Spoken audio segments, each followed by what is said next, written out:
Bonjour et bienvenue. Le message qui va suivre vous est présenté par Impact Centre Chrétien Église de Lille. Nous croyons qu'en l'écoutant, vous serez édifiés, encouragés, transformés et propulsés comme une flèche vers votre destinée en Christ. Nous vous souhaitons une excellente écoute et que Dieu vous bénisse. Amen. Donc nous sommes arrivés, nous commençons aujourd'hui une nouvelle série. Que quelqu'un dise Amen. Amen. Amen, parce que c'est la continuité quand même de ce que nous avions fait jusqu'alors. Nous avions parlé des 5 raisons pour lesquelles la volonté parfaite de Dieu est indispensable pour ta vie. Et aujourd'hui, nous commençons cette série dont le titre est « La parole de Dieu est tout ce dont j'ai besoin ». Est-ce que tu peux dire à 3 voisins, la parole de Dieu est tout ce dont j'ai besoin?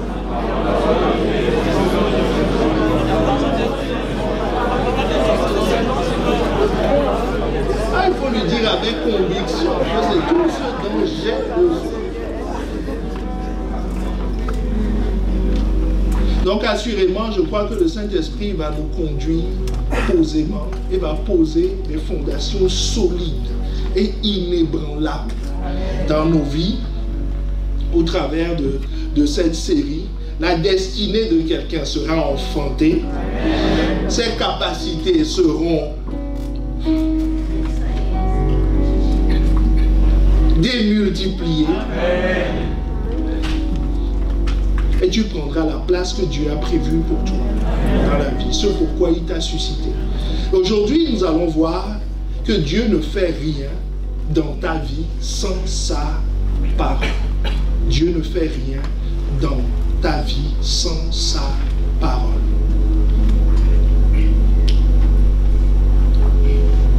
Notre texte de base, c'est Ésaïe 55, le verset 8 à 11. Car mes pensées ne sont pas vos pensées, et mes voix ne sont pas vos voix, dit l'Éternel. Autant les cieux sont élevés au-dessus de la terre, autant mes voix sont élevées au-dessus de vos voix, et mes pensées au-dessus de vos pensées. Car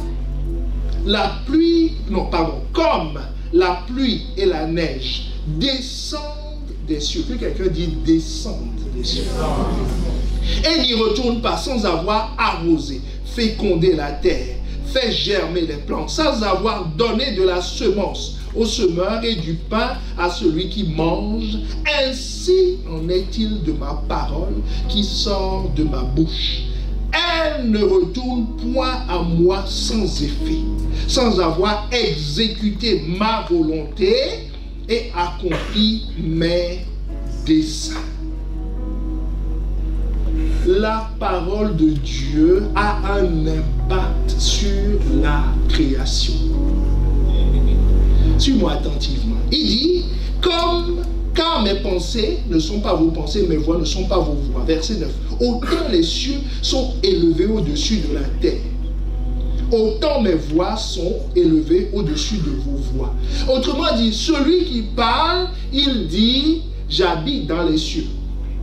Si on fait une expérience, bon, là il n'y a pas de plexiglas, donc on ne pourra pas regarder le ciel, mais comme ça fait des années que tu vois le ciel, imagine juste un instant. Quand tu lèves les yeux, que tu regardes le ciel, est-ce que tu as déjà connu le toit du ciel? Quand tu vois un avion qui passe, qui est à peu près à 10 000 mètres, donc 10 km, entre 10 et 11 km, qui passe, tu le vois tout petit, n'est-ce pas?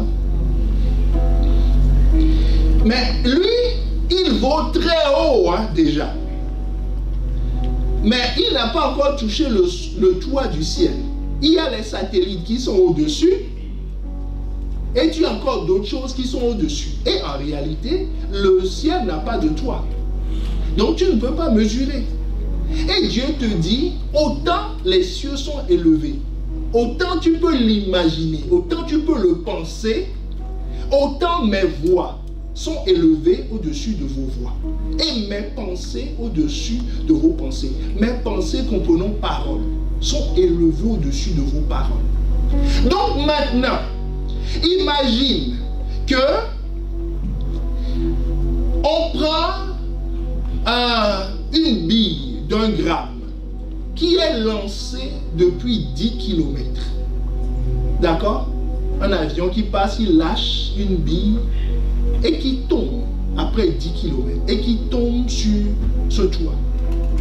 Vous croyez que ça va laisser le toit indifférent? Ce n'est qu'une bille d'1 gramme. Il y aura un impact. Ça peut trouer le béton. Tu vois une balle, la balle d'un fusil, nous permet de simuler la même chose. La balle est tirée. Elle va peut-être à combien? Deux fois la vitesse du son. C'est qu'une petite balle.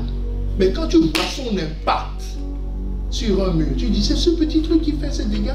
Pourquoi? À cause de la vitesse, de l'énergie qu'elle transporte. Donc maintenant, Dieu dit que mais moi, je suis dans les cieux, à une distance incalculable. Donc si on prend la formule de l'énergie potentielle, pour ceux qui sont bons en physique, parce qu'il ne faut pas qu'on laisse de côté les littéraires. Alléluia.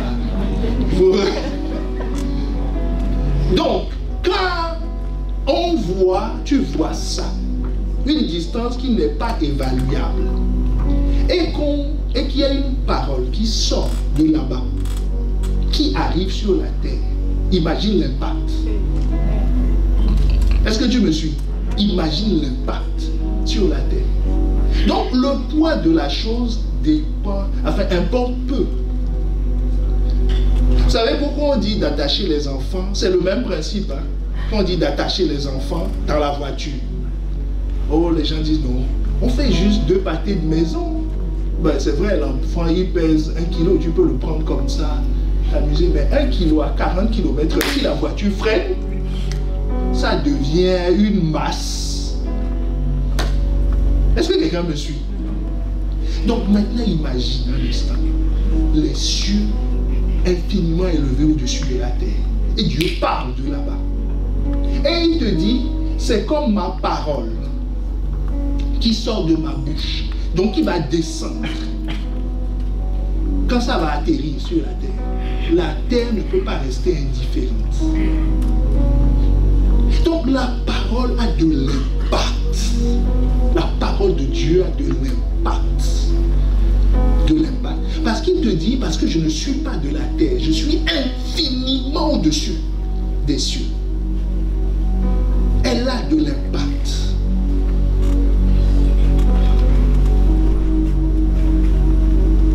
Je voudrais juste que tu réalises ça pour commencer. Que la seule chose en réalité qui peut avoir de l'impact, c'est cette parole. Parce que tous les autres sont au même niveau. Parce que toute autre chose a été créée par cette parole. Et il n'y a personne dans les cieux. Le diable n'est pas dans les cieux. Il a été créé, c'est une créature. Tous les autres sont des créatures.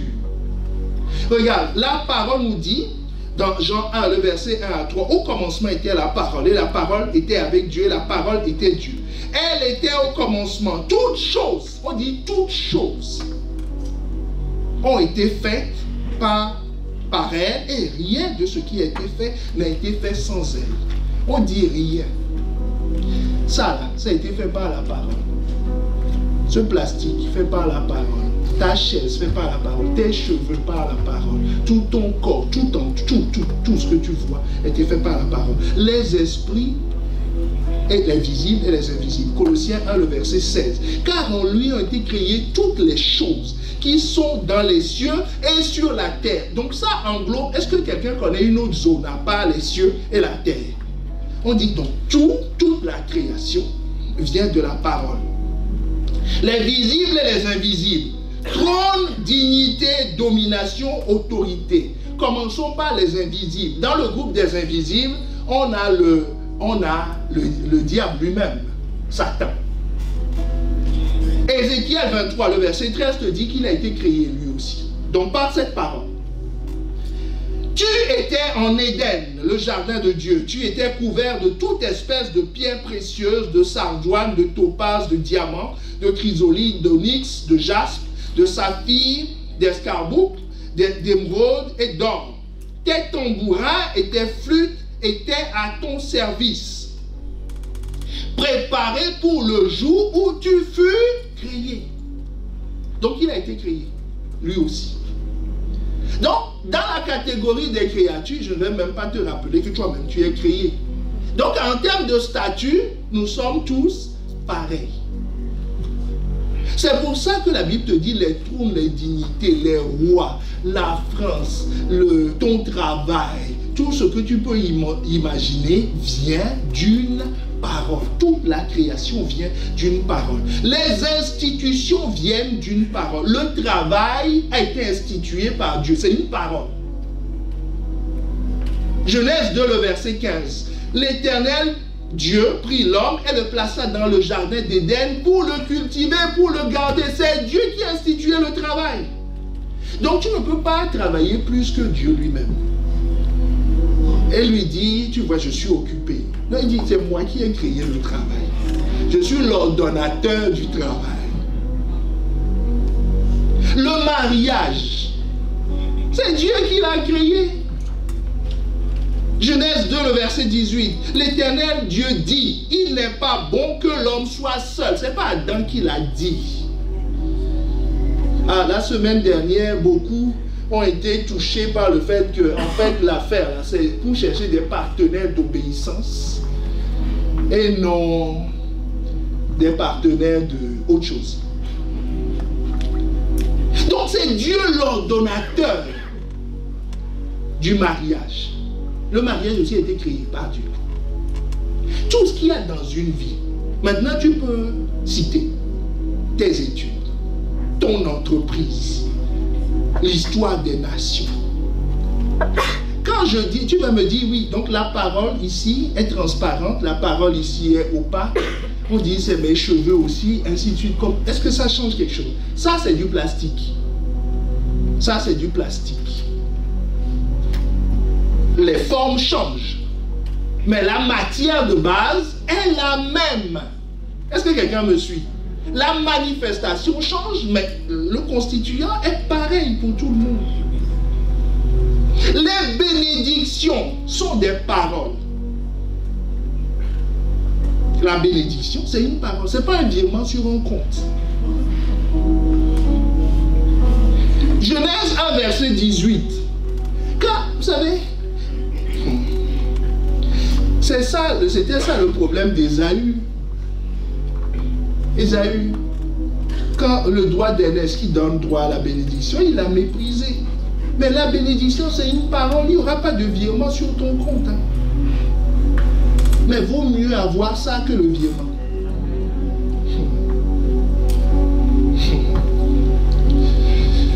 Dieu les bénit.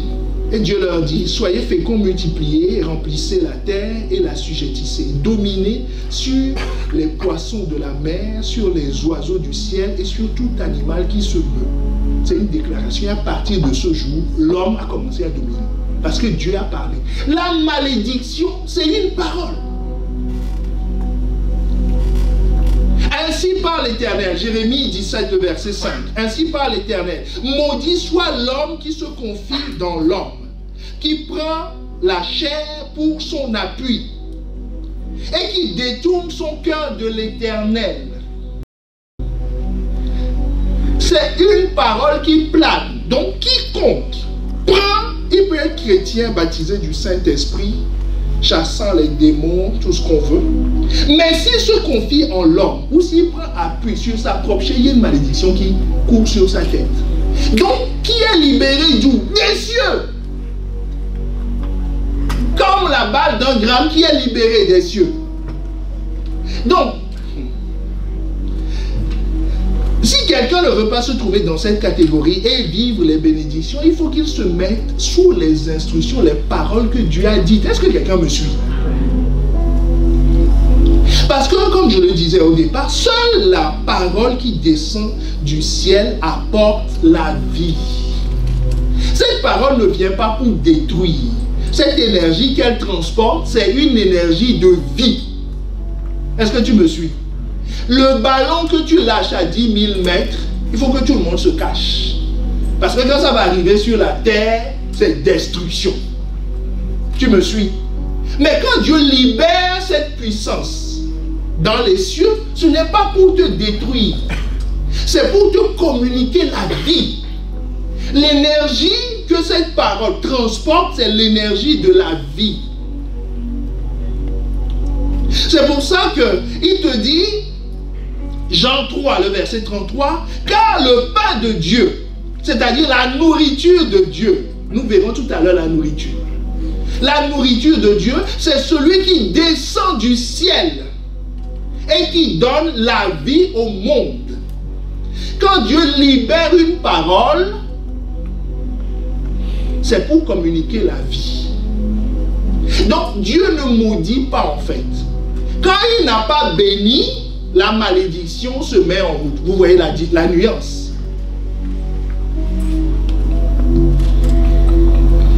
Donc, si la parole qui donne la vie est la parole qui vient du ciel, c'est celle-là que nous devons chercher. Ça ne sert à rien de dire des choses sur la terre. C'est parler de la terre. Parce que si c'est parler de la terre, c'est comme si la même balle d'1 gramme qu'on a lâchée de 10 000 mètres, on la prend et on se la passe entre nous sur la terre.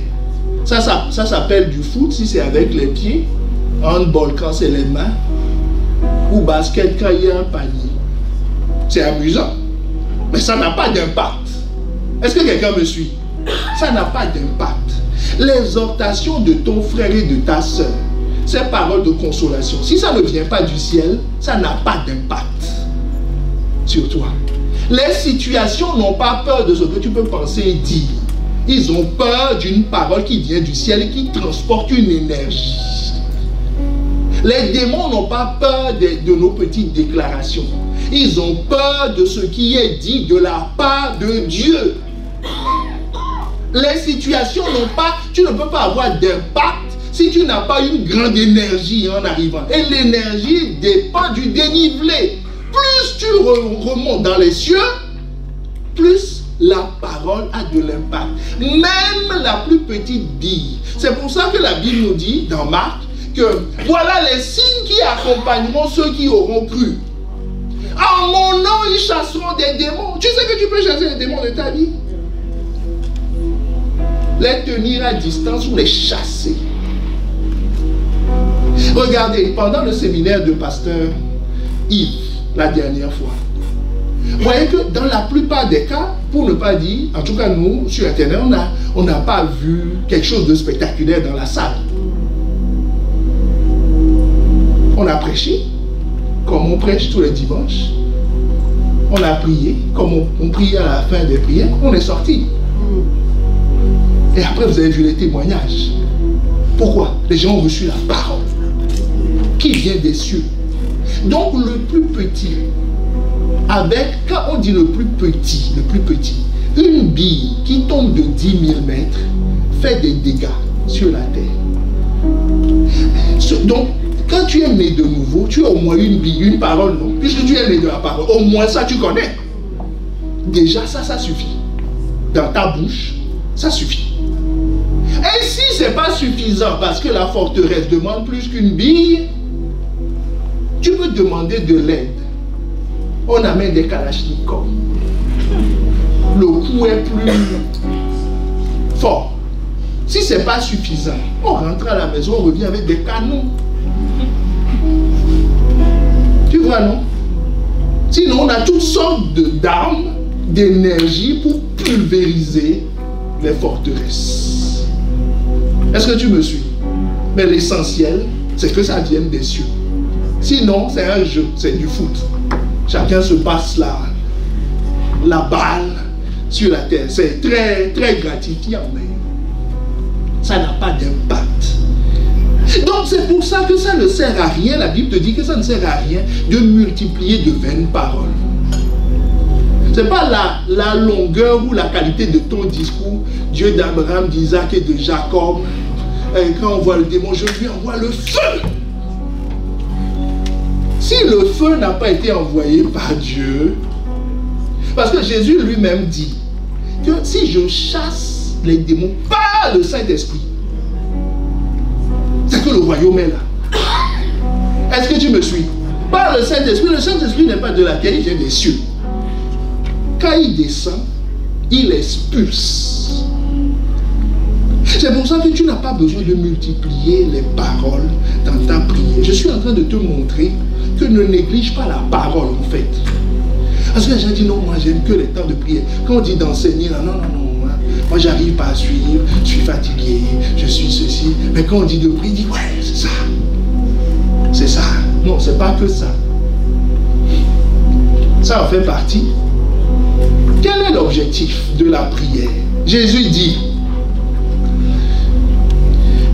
avant même que tu ne commences à prier, Matthieu 7, le verset 8, il te dit, verset 7 et 8, il dit, en priant ne multipliez pas les vaines paroles. Car comme les païens qui s'imaginent qu'à force de paroles, ils seront exaucés. Il te dit, ne leur ressemblez pas, car votre Père sait de quoi vous avez besoin avant même que vous ne lui demandiez. Voici donc comment vous devez prier. Notre Père qui est aux cieux, c'est-à-dire appelle les cieux. Mon secours vient de l'Éternel. Ma parole vient de l'Éternel. Ce n'est pas la qualité de mon discours. Personne n'a peur de ton discours. Vous êtes tous dans la catégorie créature. Personne n'a peur de l'autre. Vous voyez que même quand Jésus était sur terre, le diable n'avait pas peur de lui. Hein. Il allait au-devant de lui. S'il ne sent pas la parole, il n'a pas peur de lui. S'il n'a pas peur du Fils de Dieu, et toi donc, et moi. Mais Jésus dit, voici donc comment vous devez prier. Notre Père qui es aux cieux, que ton nom soit sanctifié. C'est nous reconnaissons que toi tu es à part. Tu n'es pas de la catégorie des créatures, tu es le Créateur. C'est à toi que nous nous adressons. Il dit que ton règne vienne, c'est-à-dire descend. Et il descend comment? Avec sa parole. Il dit que ta volonté soit faite sur la terre comme au ciel. Donc quand je prie, la prière qui a de l'impact, c'est la prière qui demande qu'une parole soit libérée en ma faveur. J'envoie juste la demande en disant, Saint-Esprit, voilà le problème, voilà la difficulté. Quelle est ta volonté? Libère ta volonté. C'est pour ça que quand vous voyez la Anne, la mère du prophète Samuel, quand elle priait, s'attendait à quelque chose. Quand le prophète, le prêtre, le grand sacrificateur est venu, elle lui a dit, ma fille, que Dieu t'accorde ce que tu as demandé. La Bible nous dit quoi? Elle s'est levée. Est-ce qu'elle était enceinte? Non. Mais c'est suffisant. Il y a une parole qui vient d'être libérée. Le prophète a dit que Dieu t'accorde ce que tu as demandé. Elle s'est levée en joie. La Bible dit, elle a essuyé son visage, elle s'est levée, elle est sortie. Les gens, sa marade Pénina se moquait toujours d'elle. Est-ce qu'elle est enceinte? Les gens vont dire, est-ce qu'il y a quelque chose là-bas? Rien ne change. Elle dit, je le suis. Parce qu'il y a une parole qui est libérée. Il y a une parole qui est libérée. Ça va se manifester. La parole est en train de voyager. Dit, attendez seulement. Quand vous allez entendre, boum, vous saurez qu'elle est arrivée. Tu vois, quand on ne comprend pas ces choses, on attend de voir pourquoi. La parole est ce dont tu as besoin. Elle est ce dont tu as besoin. Elle est suffisante. Du moment où elle est libérée.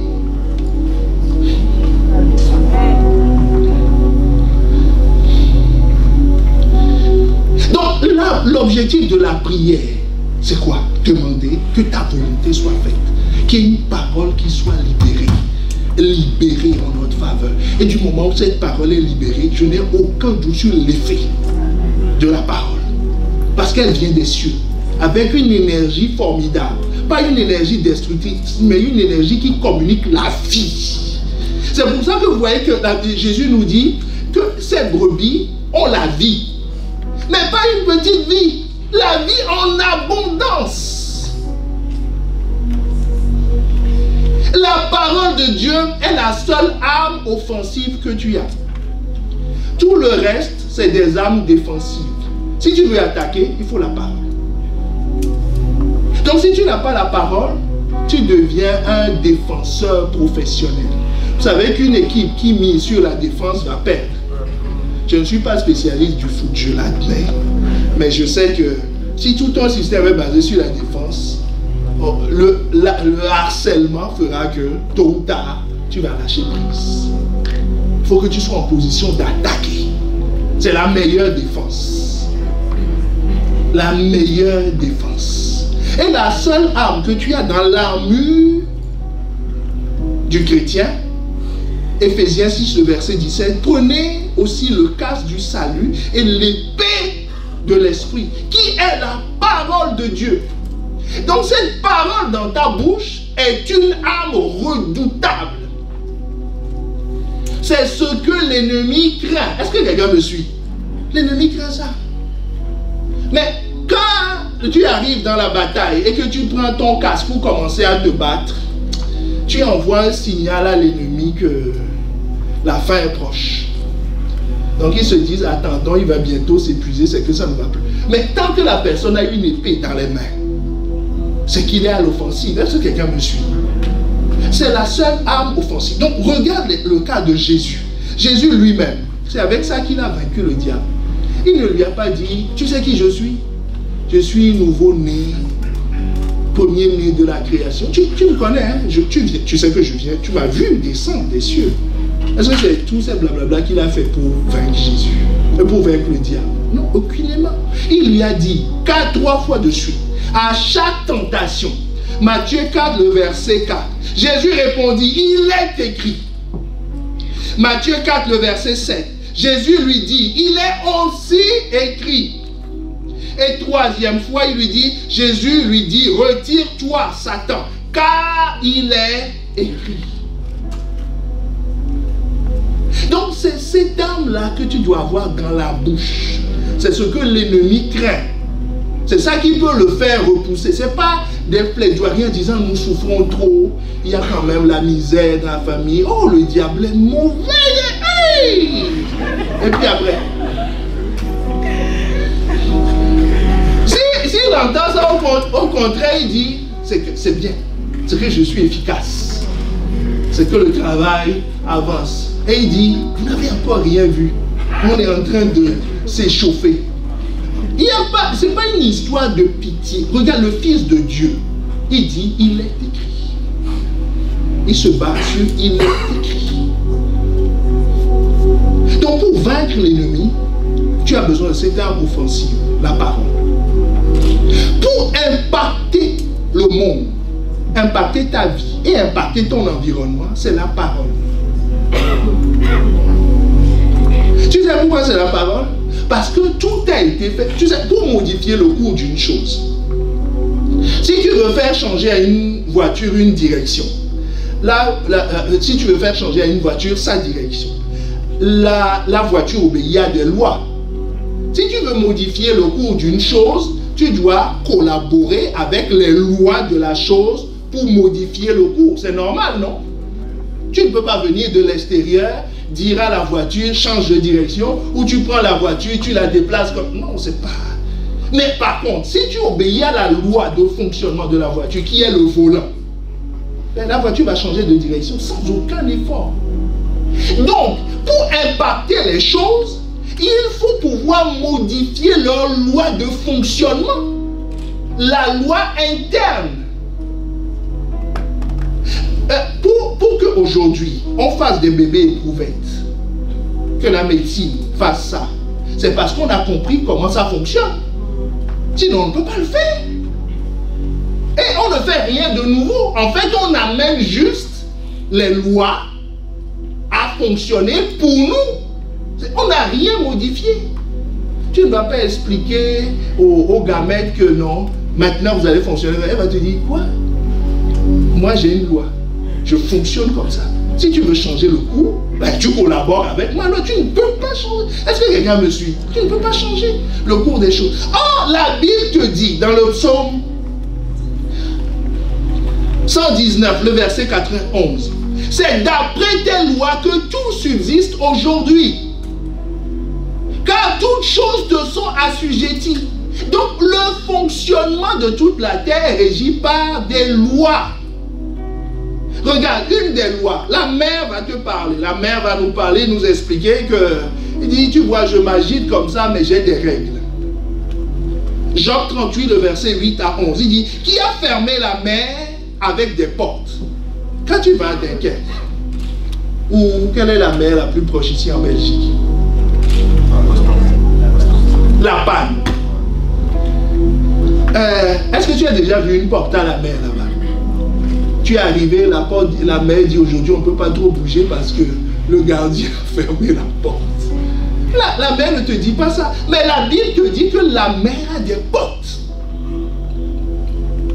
Quand elle s'élança du sein maternel, la mer vient d'un sein. C'est bizarre, hein? Quand je fis de la nuée son vêtement et de l'obscurité, c'est l'ange. Quand je lui imposa ma loi et que je lui ai mis des barrières et des portes. Quand je dis, tu viendras jusqu'ici et tu n'iras pas au-delà. Ici s'arrêtera l'orgueil de tes flots. C'est la mer qui parle. Qui dit que je m'agite comme ça, mais j'ai des règles. J'ai des portes et j'ai des barrières. Il y a des choses que je ne peux pas faire. Il y a un endroit que je ne peux pas dépasser. S'il y a une inondation, s'il y a un tsunami, c'est que exceptionnellement, on a signé un décret l'autorisant à aller au-delà. Et vous voyez que très rapidement, la mer revient au même endroit.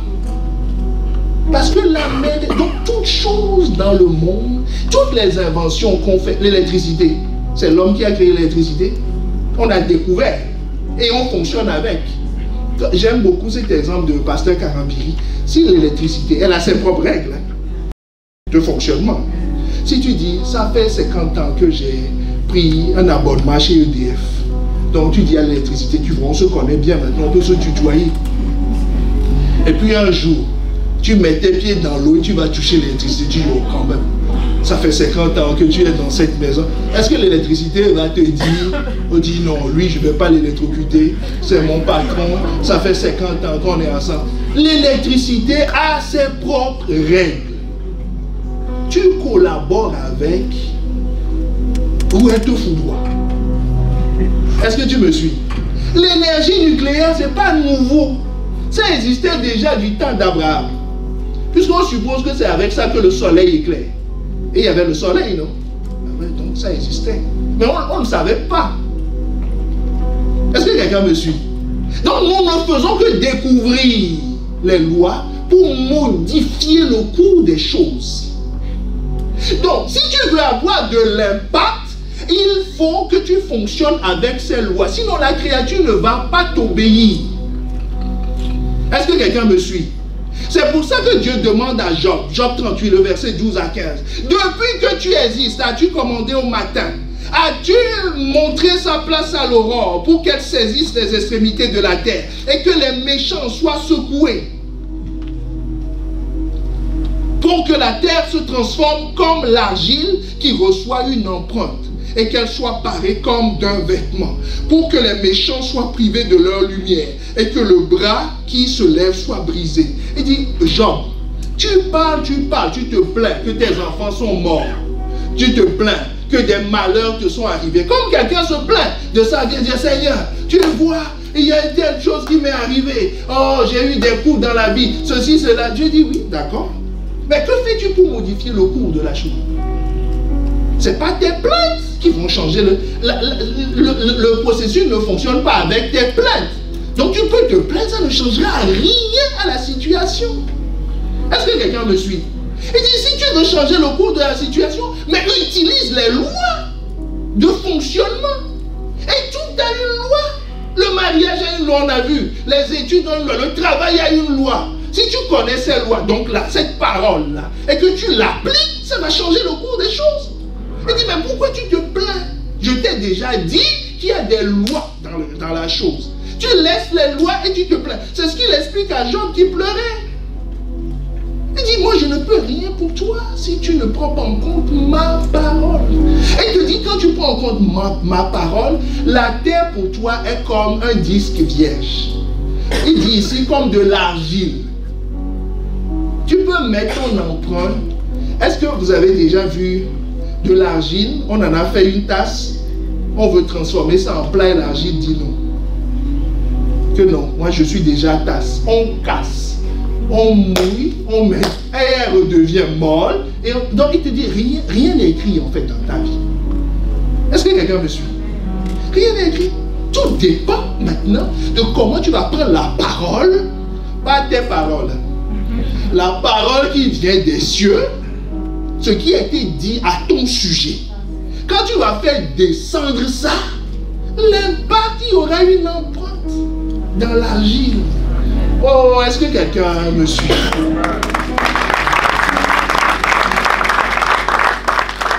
Donc, de quelle parole parlons-nous? Nous parlons de la parole de Dieu. J'ai bien dit, pas nos paroles, pas nos plaintes. Tu peux prendre la grosse voix. Dis Satan, au nom de Jésus. Tu peux pleurer, te rouler par terre, ça ne change rien.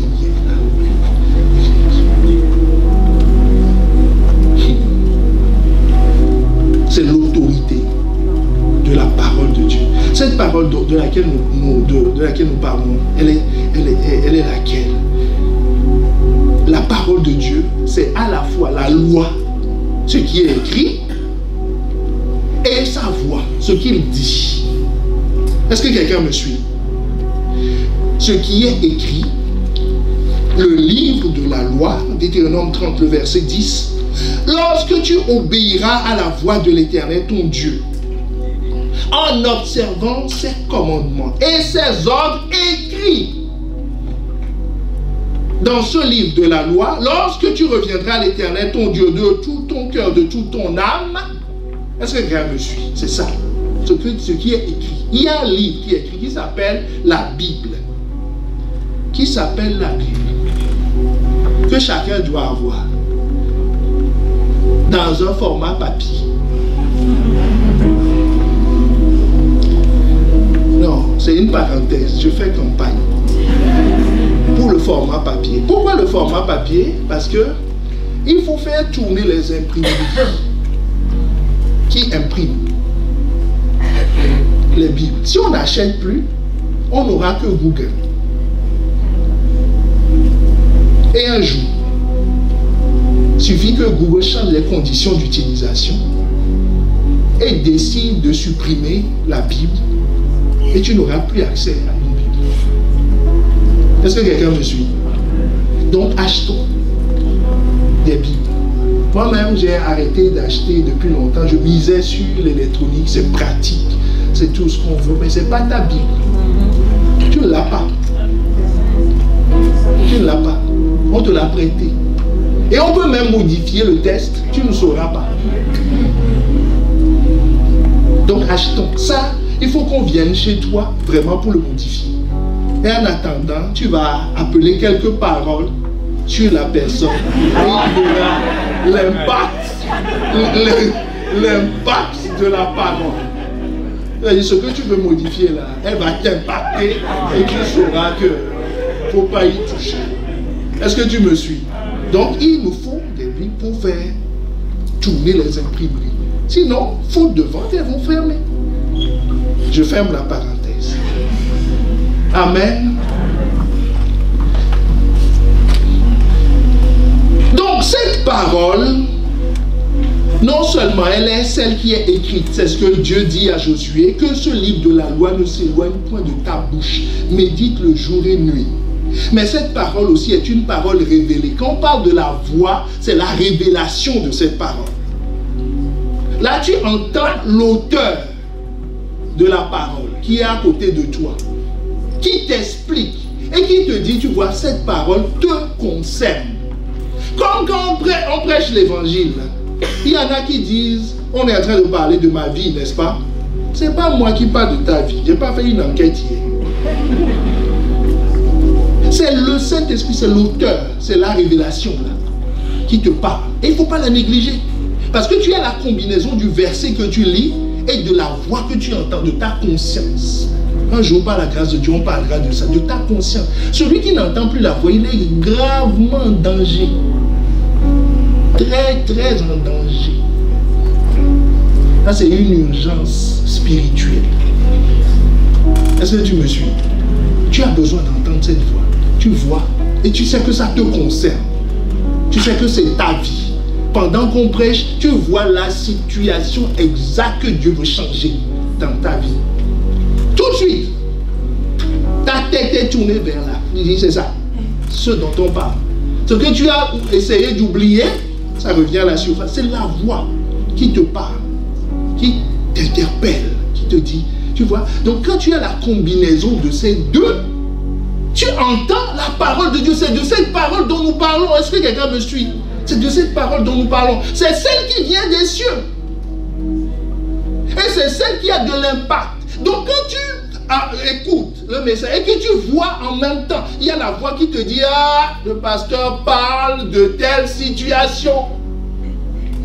Donc ça veut dire qu'il y a une puissance qui est libérée et qui est à ta disposition pour changer. Ça veut dire que tu n'as plus d'excuses de dire que c'est plus fort que moi. C'est faux.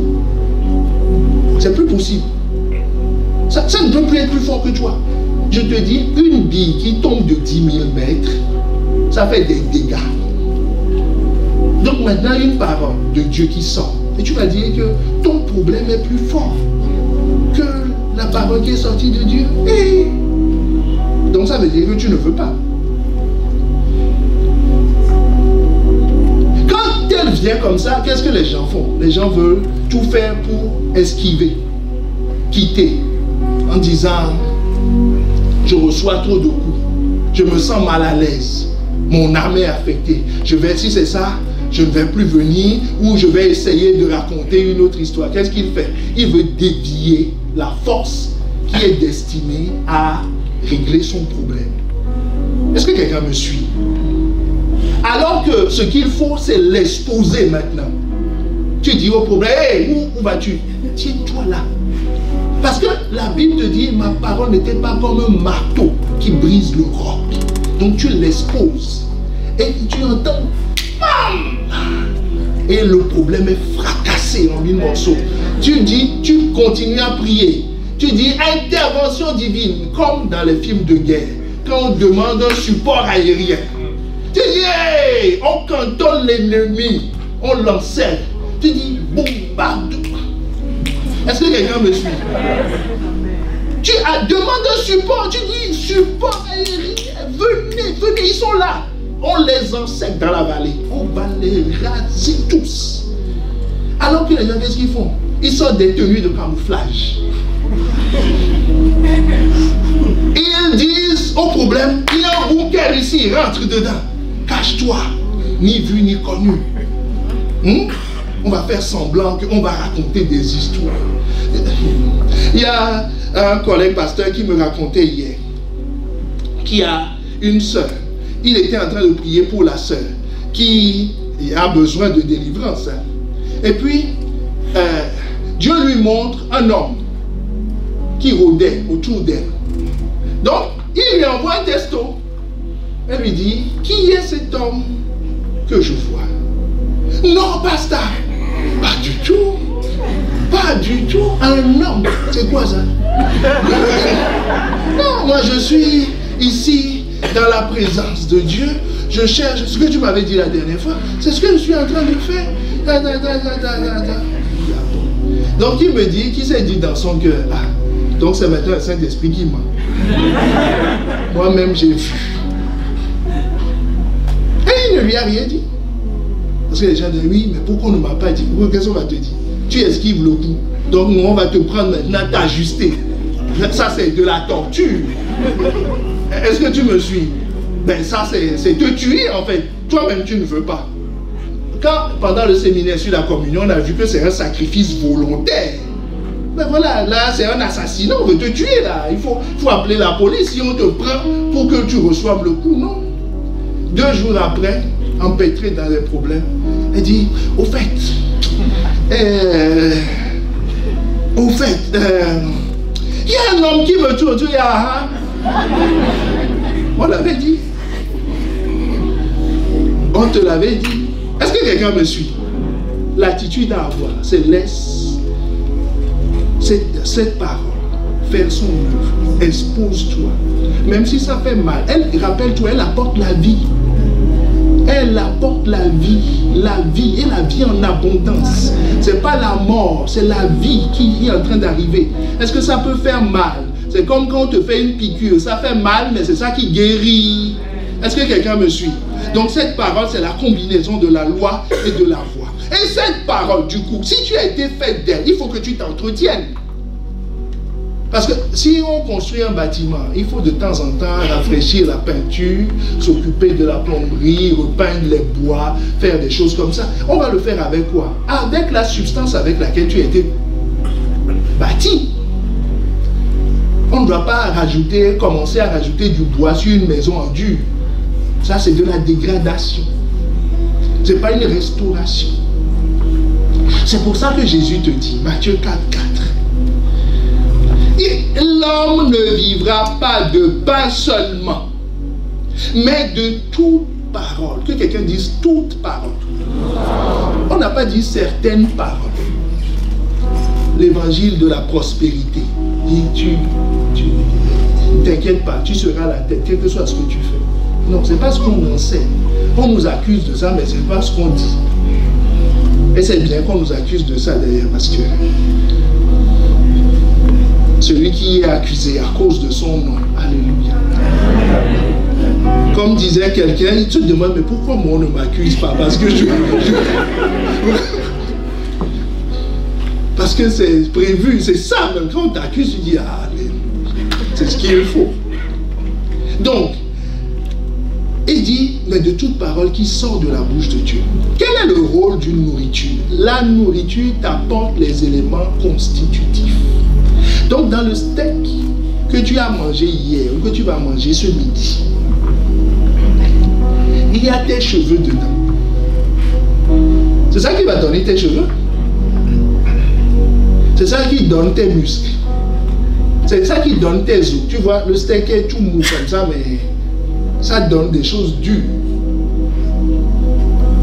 Donc, quand tu reçois la parole, exactement comme la nourriture, elle peut tout faire dans ta vie. Tout. Tout. Tout. Tout. Tout. Tout. Tout dans ta vie.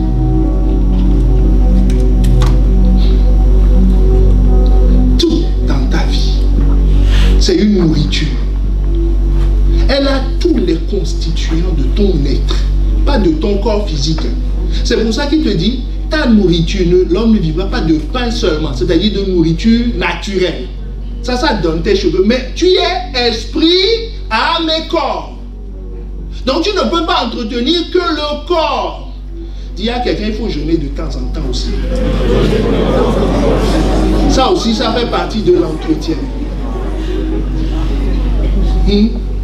C'est pas que manger, miam, miam, miam, miam, miam, miam, du matin jusqu'au soir. Non, le jeûne fait partie de ta nourriture. C'est paradoxal, hein? Mais ça fait partie de ta nourriture. Parce que tu n'es pas que corps. Donc c'est pour ça que Jésus te dit, tu dois vivre de toute parole. La parole est spirituelle et immatérielle. La deuxième chose que tu dois savoir concernant la nourriture, c'est que la nourriture est une activité, se nourrir est une activité quotidienne. Vrai ou pas vrai? Une activité quotidienne. Mais quand on ne comprend pas que la parole de Dieu est une nourriture, on mange une fois par semaine. Le dimanche. Si on se réveille. Sinon on dit, ça peut attendre la semaine prochaine. Mais est-ce que tu as déjà raté un repas à cause du sommeil? Tu as dormi 2 jours, tu te réveilles, on dit, viens on va manger, dis non, je sais pas. Non, j'ai complètement oublié. Hein. Oh, il y a à manger. C'est quoi déjà la nourriture? Toute ta vie est calquée sur la nourriture. Si quelqu'un t'invite à midi, tu te demandes dans ta tête déjà, Est-ce qu'il a fait à manger? Si tu vas une fois, il ne fait pas manger. Deux fois, il ne fait pas manger. S'il t'appelle encore à 11h, dit passe me voir, tu vas lui dire non, on se voit à 15h. Je dois d'abord passer, me restaurer, et après je passerai te voir. Mais quand il s'agit de la Bible, il y en a, ils ne savent pas où sont leurs Bibles. Et sur le téléphone, et en vrai. Et même si tu arrives à trouver la Bible, il faut prendre la page délicatement.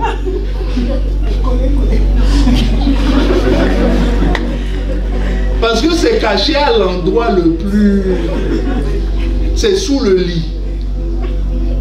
Hein? Il y a des animaux qui ont fait... qui en ont fait leur habitat.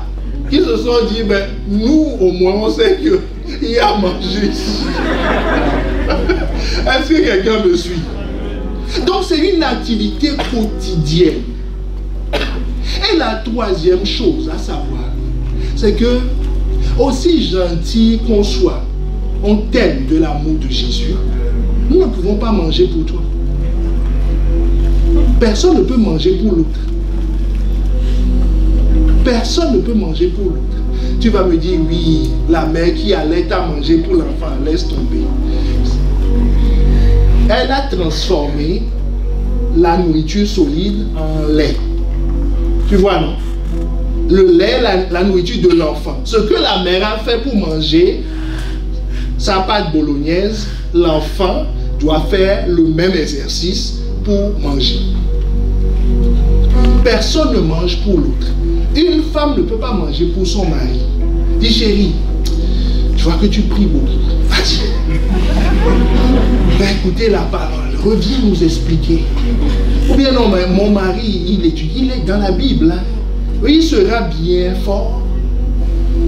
Mais toi, chérie, est affamé. En disant, moi je lis ma Bible pour mes enfants. Non, il faut leur apprendre à lire. Nous apprenons nos enfants à lire. Ils doivent se nourrir. Ça ne peut pas se faire par délégation. Ça n'existe pas. Si quelqu'un t'invite au resto et dit non, je vais manger, dis hey, mon frère, je suis vigilant. Ne m'embrouille pas ici. Laisse-moi ma part. Ne dis pas je vais manger pour vous. Il veut te voler, te manger ta part, c'est tout. Donc mon ami, c'est à toi de le faire quotidiennement et de le faire toi-même. Parce que tu sais, la nourriture a cette force de s'assimiler à ton corps. Donc l'énergie qu'elle a, elle te le transfère.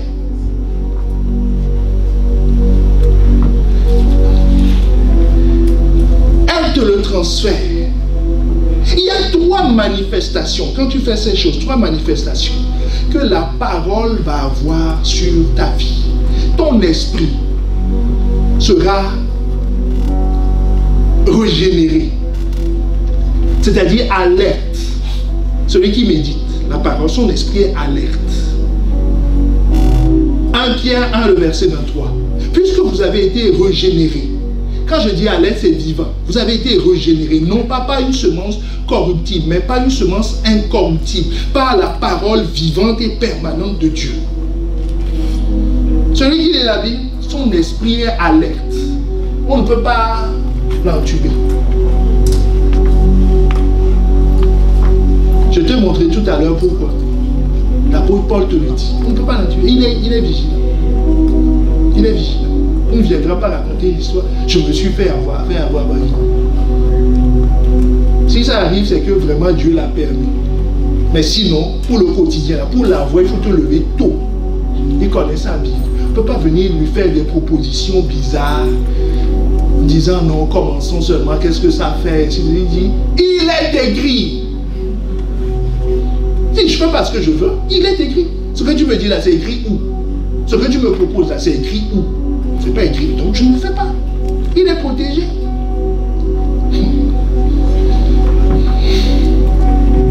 Son âme. Psaume 23, le verset 3. Il restaure mon âme et me conduit dans les sentiers de la justice. Son âme a été faite à partir de cette parole. Donc il est restauré. Nous tous, nos âmes ont été impactées. Qui n'a pas un problème de colère, d'impureté, de ceci, de médisance, d'orgueil, de rébellion? Chacun a... Est-ce qu'il y a un saint ici parmi nous qui n'a aucun problème dans l'âme? Nous voulons faire sa connaissance. On va faire l'accueil des nouveaux avant. Nous voulons faire sa connaissance. Donc nous avons tous des âmes impactées. Est-ce que tu me suis? Donc c'est des trous. Un trou par définition c'est quoi? Si ce mur est troué, c'est qu'il y a une perte de substance. Et il n'y a pas, c'est pas un discours, on peut parler au mur, tourner autour du mur. Ce qu'il faut, c'est du matériel pour combler le trou. Alors pour prendre du matériel pour combler le trou, il faut aller chercher le matériel avec lequel c'est fait. Donc la parole de Dieu.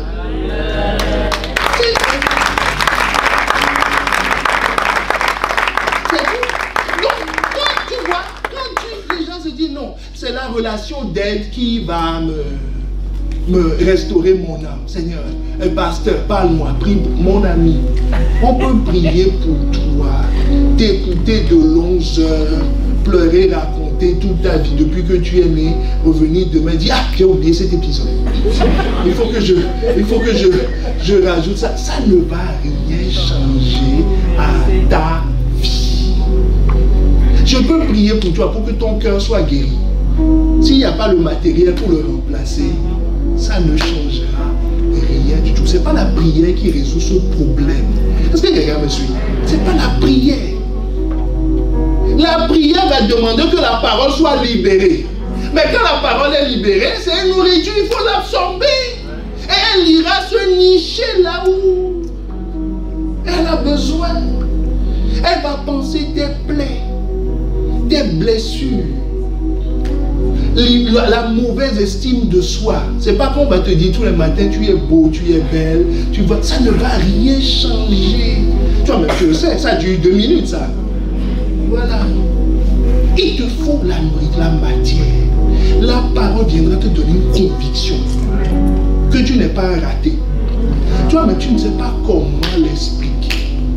La colère, la parole vient, pousse la colère dehors. Parce que tu as une révélation. Tu as compris que c'est pas, ça c'est pas de Dieu. Est-ce que les gars me suivent? Elle va te restaurer totalement. Mais qu'est-ce qui trompe les gens? Quand on annonce la parole, elle dit non. Moi je suis venu pour ci, pour ça. Le steak, il y a tes cheveux dedans.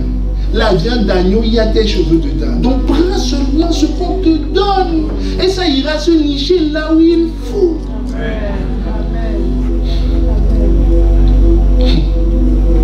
Non seulement elle restaure ton âme, mais la Bible te dit, et il me conduit dans les sentiers de la justice. La parole modifie les désirs de ton cœur. Quand on a un penchant pour le mensonge, penchant pour le vol, expose-toi à la parole.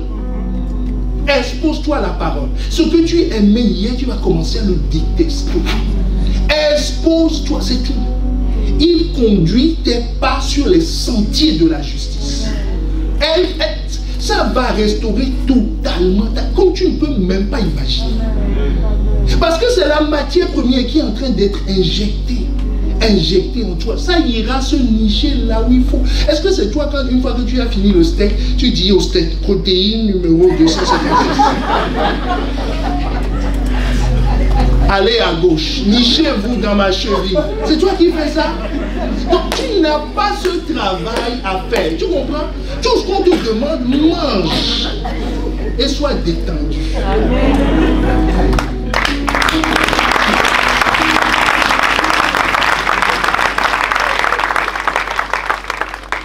Donc si tu veux manger, et comment on mange? Nous sommes en train d'approcher de comment on mange. Ça t'intéresse de manger, c'est elle a une combinaison de 2 choses. La parole de Dieu, c'est la parole écrite, ta Bible. Et la voix que tu entends. Et les deux sont toujours en accord. Parce que la voix que tu entends, c'est le Saint-Esprit qui parle. Le Saint-Esprit n'apprend rien de nouveau à quiconque. Le Saint-Esprit, Jésus en partant dit, il vous rappellera. Si on dit rappeler, c'est que tu as déjà entendu. Quand on était au lycée, il y a certains, juste avant l'examen, quand tu lui dis, tu es en train de réviser, il dit non, je suis en train de viser, parce qu'il n'avait jamais vu ça.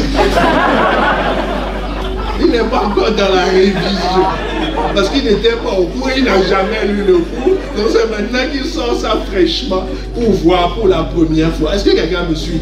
Mais le Saint-Esprit aide à la révision. Ce n'est pas un viseur. Il ne viendra pas te dire quelque chose de nouveau. Une révélation qui n'est pas basée sur la Bible. C'est faux. Tout ce que le Saint-Esprit te dira, on trouvera ça dans la Bible.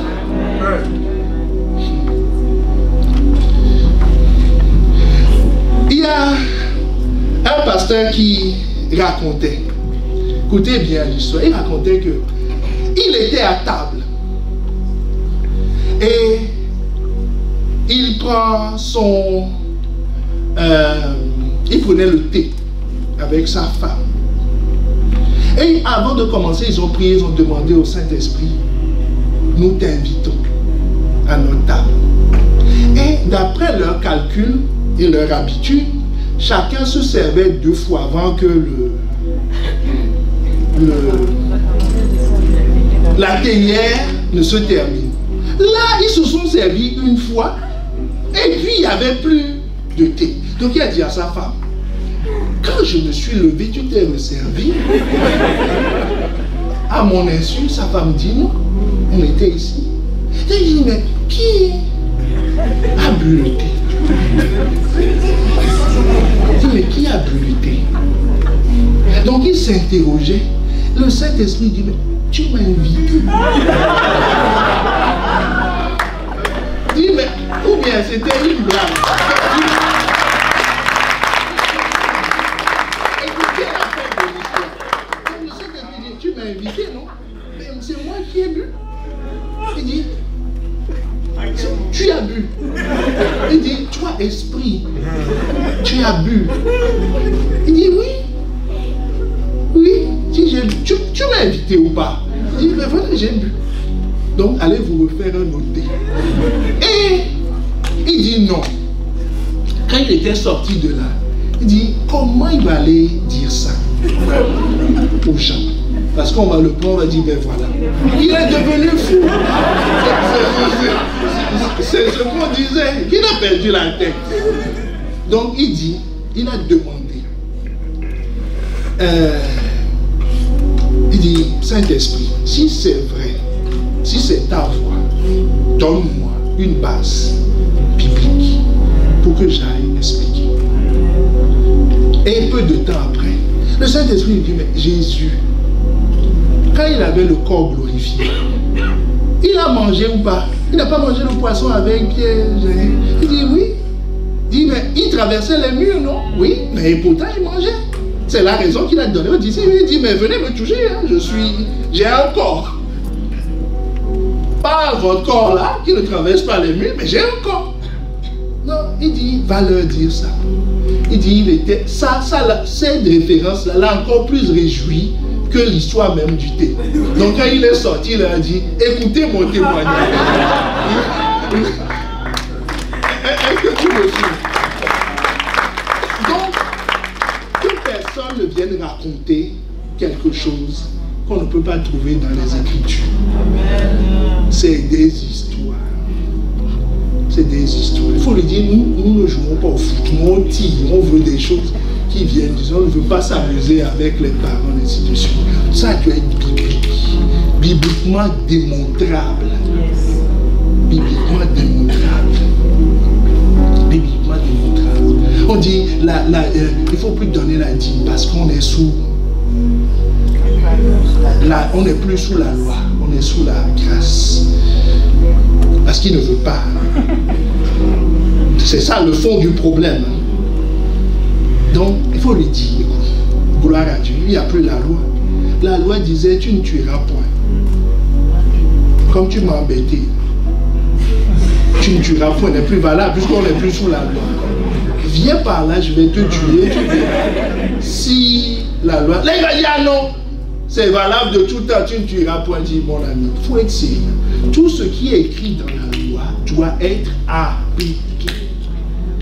Avant de partir sur des révélations, la révélation doit avoir sa base biblique. Est-ce que quelqu'un me suit? Comment se nourrir avec cette parole? Comment se nourrir efficacement de la parole de Dieu? Première chose, il te faut une lecture quotidienne. Quotidienne de la parole.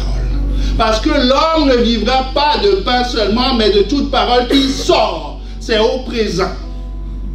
Et une nourriture, par analogie à la nourriture terrestre, tu la manges tous les jours.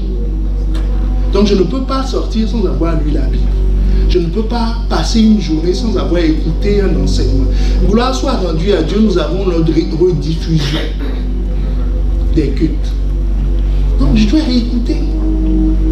Sinon, je vais faire que goûter. Parce que vous savez, quand on entend le dimanche comme ça, on a goûté, tu as mangé un peu. Mais quand tu reviens, tu réécoutes, tu entends d'autres choses. Tu réécoutes encore, tu entends d'autres choses. Tu dois lire efficacement. Est-ce que j'ai la capacité de le faire? Oui, parce qu'un bébé naturellement a le réflexe de succion. Il ne va pas à l'université des bébés pour apprendre à téter. C'est un réflexe. C'est un réflexe. Il vient avec. Aucun bébé n'est dénudé de cette capacité. Quand il sort, tout de suite, il cherche. Et c'est comme si un GPS qui l'oriente vers là où il faut. Il ne rate jamais leur cible. Il trouve le bon endroit, il commence à téter. Donc tu as cette capacité. Dieu ne peut pas t'envoyer avec la nourriture comme élément indispensable et que tu n'aies pas la capacité de manger. Est-ce que quelqu'un me suit? C'est pour ça que Josué dit que ce livre ne s'éloigne point de ta bouche. Médite-le jour et nuit. Comme tu manges plusieurs fois par jour, sans heure, pas forcément. Même s'il y a des recommandations, tu vas manger. Donc ne dis pas il est trop tard. S'il est trop tard, tu manges un peu quelque chose pour ne pas te réveiller de faim la nuit. Même si c'est un verre de jus, c'est de la nourriture. Est-ce que quelqu'un me suit? Donc ne dis pas que la parole, non, je suis trop fatigué, je ne vais pas lire aujourd'hui. Si tu ne le fais pas pour la nourriture, ne le fais pas pour la parole de Dieu. La deuxième chose, c'est que tu dois avoir de verts pâturages. Il faut avoir à manger, non? Si tu as faim et tu n'as pas accès au magasin, qu'est-ce que tu vas faire? Donc la Bible te dit dans le psaume 23 qu'il me conduit vers de verts pâturages à cause de son nom. Les verts pâturages, c'est où? Ecclésiaste 4, le verset 17 te dit le vert pâturage, c'est la maison de Dieu, c'est l'église. C'est l'église. Ecclésiaste 4, verset 17. Prends garde à ton pied. Lorsque tu entres dans la maison de Dieu, approche-toi pour écouter. Ici, on vient pour être nourri, équipé et envoyé. On n'est pas là pour voir les copains, ou chercher un mari, ou une relation, ou une épouse. Est-ce que quelqu'un me suit? On n'est pas ici avant tout pour servir. On est là pour écouter. Et quand on aurait écouté et mangé, on peut servir. La preuve, c'est que ceux qui ont des problèmes dans le service n'écoutent pas. C'est scientifiquement prouvé. Ils n'écoutent pas. Ils n'écoutent pas. Et ils manquent de force. Parce qu'ils n'ont pas mangé. Tu veux construire un bâtiment, tu n'as pas mangé. Tu es en jeûne et prière. Tu me diras, tu n'y arriveras pas, tu vas tomber de l'échelle. Là où ils vont dire, non, moi je ne comprends pas, j'ai pas assez, c'est parce qu'il m'arrive, c'est parce que tu n'as pas mangé. Est-ce que ça va, demande à ton voisin, est-ce que ça te parle ça?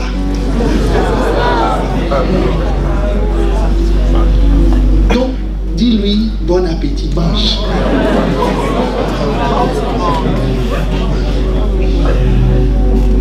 C'est ça, il faut manger. Dieu le sait, il faut que tu manges d'abord encore avant de servir. Tu ne pourras pas. Tu seras surpris. Les forces vont te manquer. Donc, le pâturage, c'est l'église. Il n'y a pas de pâturage chez toi à la maison. Tu prends juste un peu d'herbe pour aller. Mais le pâturage, c'est un endroit. Et dans le pâturage, selon tes problèmes, on va te conduire vers, on dit de vers pâturage au pluriel. Donc il y a des endroits, il y a des brebis, on leur dit, tout ton problème va dans le pâturage à gauche, mange ces herbes-là. Toi, va ici. Parce qu'il y a des médicaments dans l'herbe. Est-ce que quelqu'un me suit? Mais les brebis qui disent non, moi je sais ce que je veux. Moi j'aime la prière. L'enseignement, c'est pas mon truc. Moi j'ai un problème de cœur. Moi, les fondamentaux, ça ne m'intéresse pas. Ceci, cela, il veut choisir son herbe. Il risque la constipation. Et vous connaissez le cochon-corps.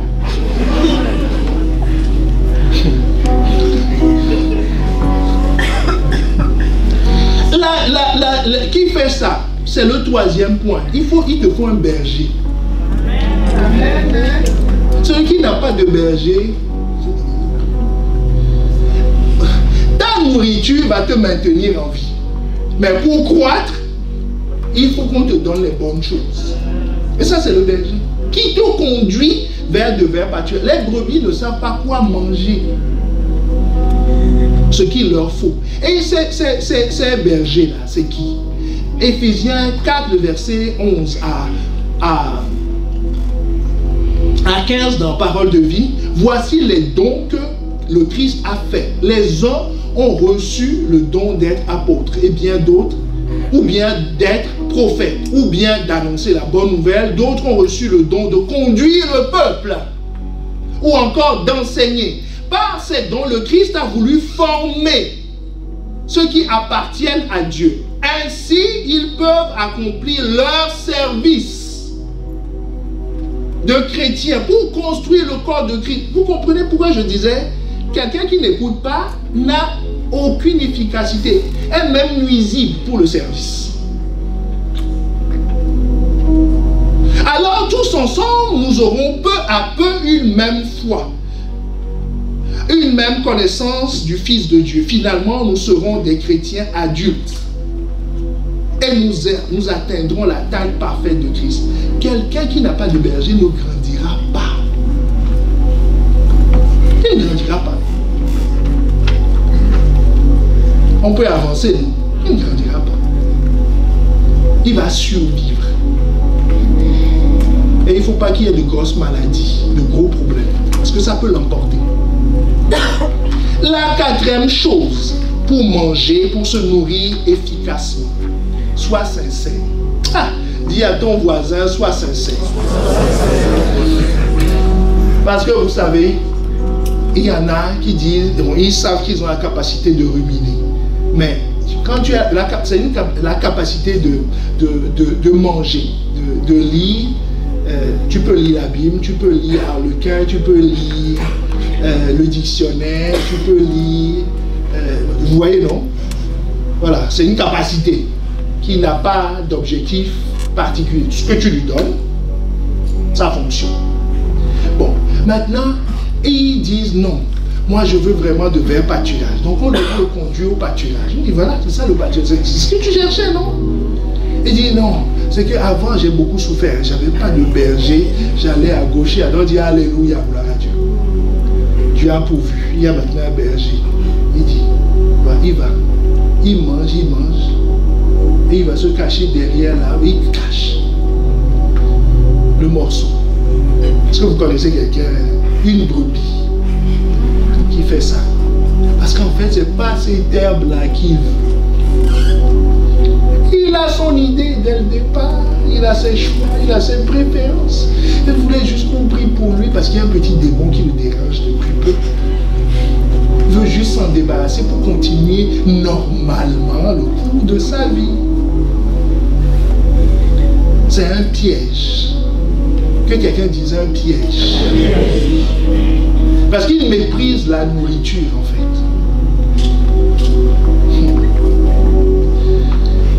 Sois sincère. Sois sincère. ne met pas Dieu à l'épreuve.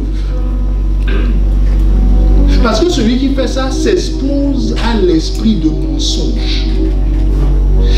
Il y a dans la Bible l'histoire d'Akab et de Josaphat. Alors, Akab, c'est le roi d'Israël, et Josaphat, c'est son gendre, est le roi de Juda. Donc, en plus d'être collègues sur le même royaume, séparés en deux entités, ils avaient une relation familiale. D'accord? Ils s'entendaient bien. Donc, ils se sont vus. Mais Akab est l'ennemi des prophètes. Il n'aime pas les prophètes. Il n'aime pas qu'on lui dise la vérité. Il a son idée sur la chose. Il faut que les prophètes aillent dans ce sens. Sinon, il les combat. Il a même essayé de les tuer. Il n'aime pas ça. Alors, pourquoi vous me regardez comme ça? Vous connaissez quelqu'un qui... Je sais que ça vous parle. Il a son idée de la chose. Mais Josaphat était un peu différent. Donc, regardez la suite de son histoire. Il avait une bataille à mener. Et il ne voulait surtout pas demander l'avis à tous les prophètes. Parce qu'il avait quelque chose. Vous savez, il y a des chrétiens, ils savent à qui demander, quoi raconter pour obtenir ce qu'ils veulent. Et rien. Ouais. Il maîtrise l'affaire. C'est horrible parce qu'il cherche quelque chose. C'est tout. Il veut utiliser. Donc, Akab était de ce nom. Josaphat lui dit, ce serait bien quand même qu'on demande l'avis de Dieu, non? Avant de partir à la bataille. Il dit, oui, il n'y a pas de problème. Il appelle 400 prophètes à qui a sa cause. Josaphat n'est pas convaincu. Il dit, n'y a-t-il plus aucun prophète de l'Éternel par qui nous puissions le consulter? Il n'était pas tranquille. Écoute la réponse du roi d'Israël. Donc, Akab, le roi d'Israël répondit à Josaphat, il y a encore un homme par qui l'on pourrait consulter l'Éternel, mais je le hais. Car il ne me prophétise rien de bon. Il ne prophétise jamais que du mal. C'est Michée, fils de Jimla. Et Josaphat lui dit que le roi ne parle pas ainsi. On est ensemble? Voilà, il ne faut pas dire ça. Il dit non, lui je ne l'ai même pas appelé parce que je sais déjà ce qu'il va me dire. Au lieu de faire ce que je veux, il va me poser des questions. Il va me demander est-ce que tu as écouté ci, tu as fait ci, tu as fait ça. Non, non, non, non. Donc je vais aller vers d'autres conseils. Vous comprenez pourquoi certains multiplient les conseillers? Il va de lieu en lieu. Tu vas dire il cherche Dieu, il ne cherche pas Dieu. Il cherche sa réponse. Donc on a fait venir Michée. Et quand on a fait venir Michée, Michée pour se moquer d'eux, il dit je vous annoncerai ce que dira mon Dieu. Et il a répondu, verset 14. Il répondit, je lis que la fin du verset, montez, vous aurez du succès. Ils seront livrés entre vos mains.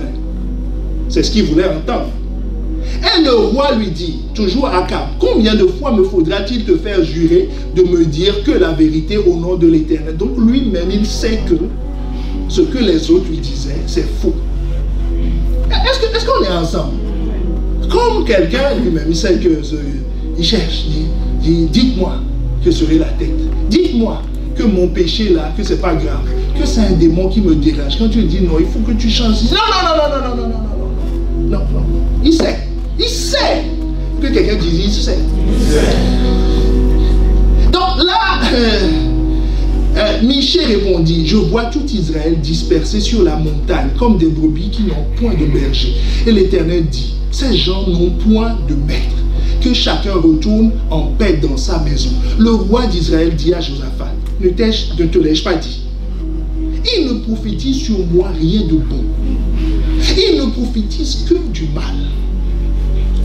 Maintenant, Michée va révéler ce qui se passe en fait dans le monde spirituel. C'est mon point. Pour que tu comprennes. Chaque fois que quelqu'un fait ça, il y a une scène qui se produit dans le monde spirituel. Auquel lui, il n'assiste pas, il n'est pas conscient de ça. La scène, c'est quoi? Écoutez donc la parole de l'Éternel. J'ai vu l'Éternel assis sur son trône et toute l'armée des cieux se tenant à sa droite et à sa gauche. Et l'Éternel dit, qui séduira Akab roi d'Israël, pour qu'il monte à Ramoth en Galade et qu'il y périsse. Mon peuple périt faute de connaissance. Si tu n'as pas la parole de Dieu, c'est un processus de mort qui est en route. Est-ce que quelqu'un me suit? Donc Dieu dit, qui va monter pour le faire périr? Il répondit, l'un d'une manière et l'autre d'une autre. Et un esprit va se présenter devant l'Éternel et dit, moi je le séduirai. L'Éternel lui dit, comment? Je sortirai, répondit-il. Je serai un esprit de mensonge dans la bouche de tous ces prophètes. Tous ces prophètes. Ces prophètes possessifs. Les prophètes d'Akab. Ce n'est pas les prophètes de Dieu. Est-ce que quelqu'un me suit? Tous ces prophètes, je vais parler au travers d'eux. Puisqu'il s'est approprié des prophètes, voilà, qui sont à son service. Dit, je vais parler au travers d'eux. L'Éternel dit, tu le séduiras. Tu en viendras à bout, sors et fais ainsi. L'Éternel dit. Donc il y a une parole qui vient te libérer. Donc il va produire son effet. Qui ne retournera pas sans avoir accompli ce pourquoi elle a été envoyée. Est-ce que quelqu'un me suit? Bon, quand ça arrive comme ça, qu'est-ce que les gens font? Ils savent qu'ils mentent. On est ensemble. Hein? Il sait qu'il ment. La moitié de son cerveau, il sait que c'est pas bien, qu'il est en danger. L'autre moitié lui dit, t'inquiète pas, on va gérer. On va gérer. Là, tu es juste encerclé, tu n'es pas encore à terre. Hein? On va gérer. On va continuer, on va camoufler, on va faire ci, on va faire ça, on va raconter des histoires ou des fois allumer un contre-feu, créer une histoire. Comme ça, tu es en retrait, derrière, tu es tranquille. Il n'y a rien de nouveau sous le soleil. Donc Josaphat, on n'est pas plus intelligent que lui. Non, Akab, on n'est pas plus intelligent que lui. Il a fait. Il a dit, on va aller à la guerre quand même. Mais, je ne vais pas mettre mes habits royaux comme ça dans la bataille, incognito. On ne me connaît pas. Donc moi aussi, je vais être dans les trucs. Il était parti à la bataille. Il combattait. Et les ennemis se sont tournés vers Josaphat, puisque lui, il avait ses habits royaux. Mais quand ils sont arrivés là, l'esprit, toujours l'esprit. Parce que chaque fois qu'une parole est libérée, on le verra dans les dimanches qui suivent, il y a l'esprit derrière. L'esprit dit aux Philistins, c'est pas lui, laissez. Donc, ils ont vu Josaphat, leur ennemi, ils l'ont laissé, ils sont partis. Et quelqu'un dans la foule, parce que le gars était bien caché, un soldat a pris sa flèche, il a lancé, ne visant personne, la flèche vole, et qui s'est atteint? Akab. Crise cardiaque foudroyante. Quel que soit l'endroit où il s'est caché, déniché. Quel que soit l'endroit, déniché. C'est-à-dire, il y a un scandale soudain, un problème soudain qui révèle, alors qu'il a pris toutes les mesures pour ne pas que ça se sache. Dieu a dit qu'il va mourir. C'est la sentence. Ce n'est pas la sentence sur ta vie. Parce qu'il faut juste changer de parole. La repentance et la destinée changent. Si elle s'était repenti, en disant, je me suis trompé, Seigneur, pardonne-moi, il serait resté en vie. Dieu n'a pas pour objectif de le tuer. Dieu n'a pour objectif de tuer personne. Mais il n'a pas voulu. Il a été percé par la flèche. Et là encore, au lieu de se repentir, de demander pas, il a dit non. Chef de char, fais vite, sors-moi du champ de bataille. C'est-à-dire échappatoire. Je vais me faufiler. Ce qu'il a oublié, c'est que c'est Dieu qui est derrière, qui est contre lui. Donc, personne ne peut rien pour lui. Même le diable s'est tenu long à l'écart. Il y a un coup qui va tomber là-bas. Je ne veux pas de problème. Est-ce que tu me suis? Et son armée a été encerclée. Ils n'ont pas pu sortir de la bataille. Il est resté du matin jusqu'au soir. Il est mort. Que ce ne soit pas ton cas. Et il est mort. Parce qu'il a refusé de se repentir. Quand la parole, c'est-à-dire il a entendu la loi et la voix est arrivée, il a refusé de se repentir. Il a refusé de se repentir. Mais ce que le Saint-Esprit veut faire aujourd'hui, c'est que cette parole apporte la vie en toi. C'est notre point. Cette parole va apporter la vie.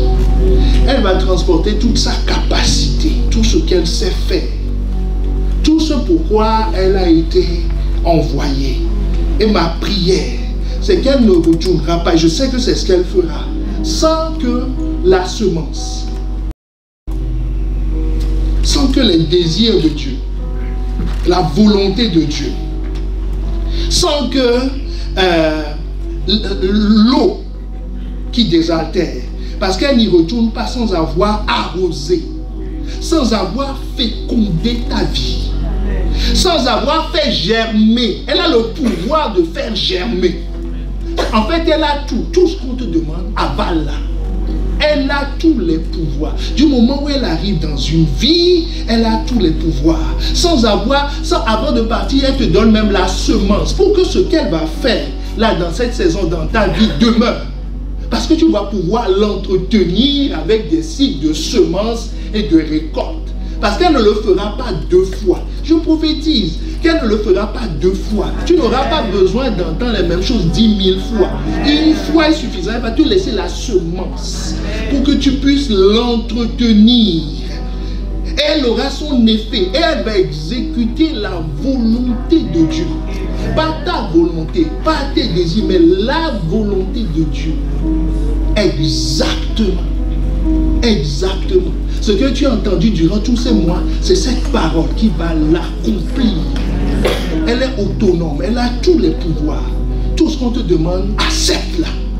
Accepte, mange-la, mange-la. Elle va s'assimiler à ton corps. Tu seras cette nourriture. Tu deviendras ce que cette parole dit. Est-ce que quelqu'un veut se lever et commencer à élever la voix?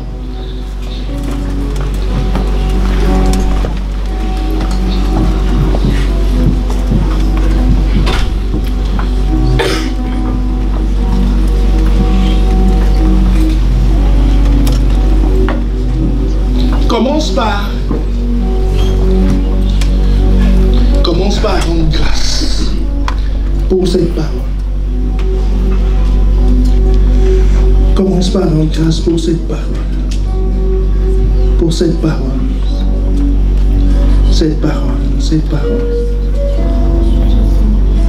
Cette parole. Cette parole. Cette parole. Qu'elle fasse germer dans ta vie, germer en toi.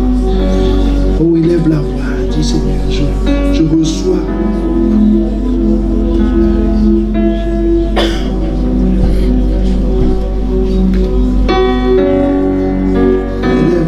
Élève la voix. Avant de continuer à prier, s'il y a quelqu'un ici qui n'a jamais reçu Christ comme Seigneur et Sauveur de ta vie, c'est-à-dire depuis que tu entends parler de Christ, tu ne t'es jamais levé, même si c'est aujourd'hui la première fois que tu entends parler, tu ne t'es jamais levé pour dire Seigneur, je veux te recevoir dans ma vie, c'est-à-dire je veux recevoir cette parole, parce que cette parole c'est une personne. C'est une personne. C'est une personne. Tu n'as jamais dit je veux te recevoir comme Seigneur et Sauveur de ma vie. L'occasion t'est donnée aujourd'hui pour recevoir cette parole puissante, puissante, puissante, puissante, qui a tout créé, qui va restaurer ton âme, qui va régénérer ton esprit et qui va guérir ton corps. Si tel est le cas, lève juste la main là où tu es. Nous voulons prier avec toi. Nous voulons prier avec toi. Cette parole est puissante. Elle est puissante. Tu ne peux pas imaginer. Mon désir. Lève juste la main là où tu es. Nous voulons prier avant de continuer. Avant de continuer. Parce que nous avons prié pour d'autres choses. Mais il faut qu'on soit ensemble. Qu'on soit ensemble. Qu'on soit ensemble. Mon désir.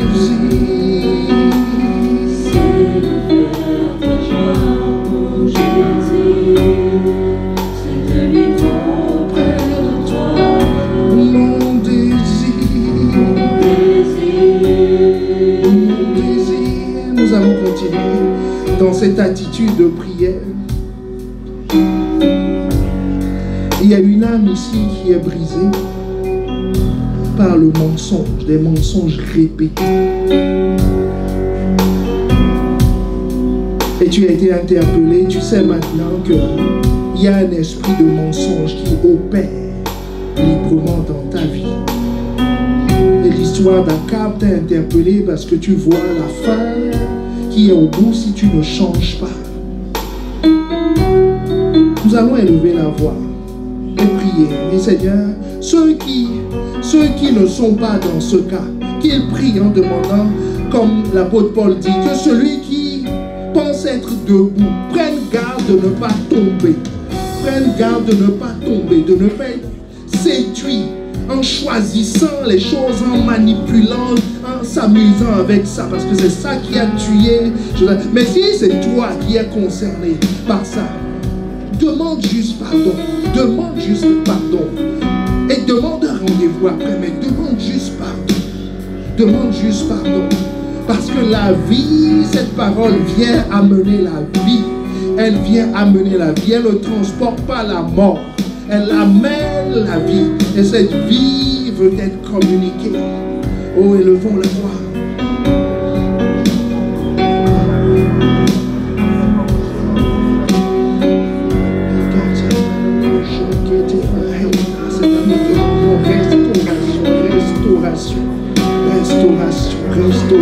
Restauration. Seigneur, accorde ta grâce. Accorde ta grâce. Accorde ta grâce. Accorde ta grâce. Accorde ta grâce. Accorde ta grâce.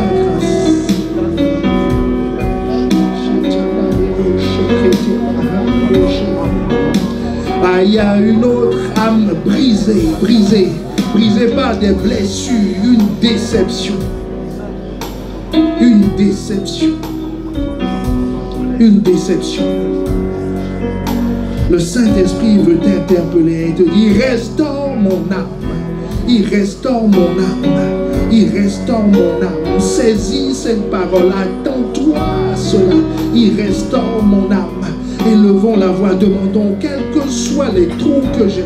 Seigneur, ta parole est suffisante, capable de les colmater. Parce que ton rôle, son rôle est de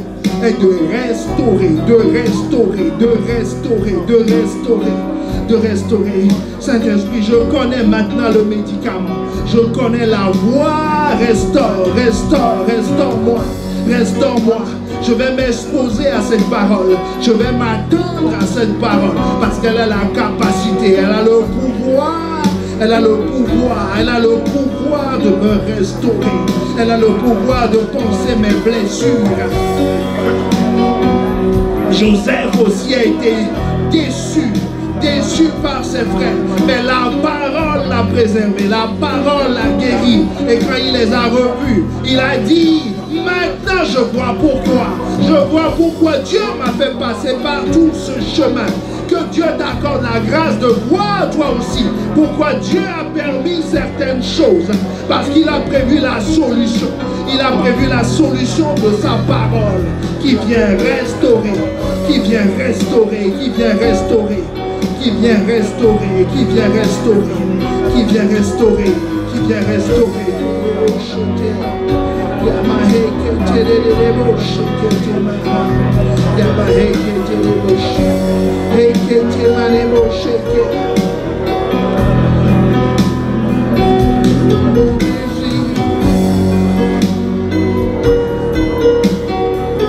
Il y a quelqu'un d'autre ici qui souffre de brûlure d'estomac.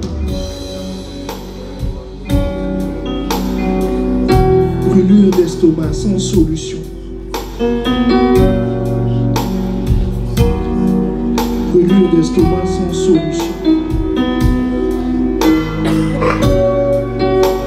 Cette parole te guérit maintenant. Cette parole te guérit maintenant, dans le nom de Jésus. Dans le nom de Jésus, elle te guérit. Elle te guérit et elle pense tes plaies. Dieu veut te montrer sa capacité. Dieu veut te prouver que ce qui est dit est vrai.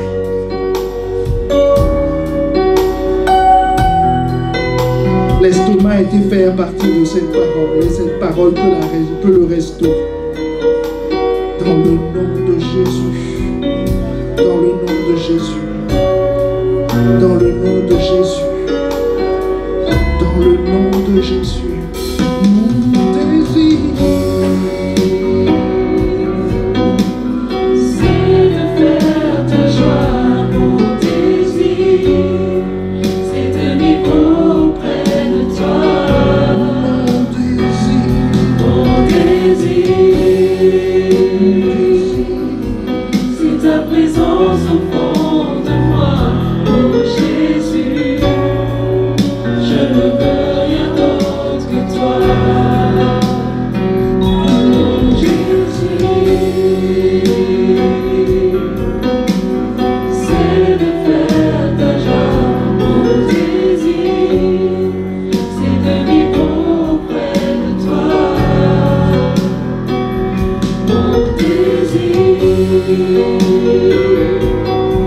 c'est ta présence au fond de moi. Oh Jésus, je ne veux rien d'autre que toi. est-ce qu'il y a quelqu'un dans la salle qui s'appelle Jeff? Ou qui connaît quelqu'un qui porte ce nom dans ses relations? Dis-lui que ce qu'il a demandé lui est accordé.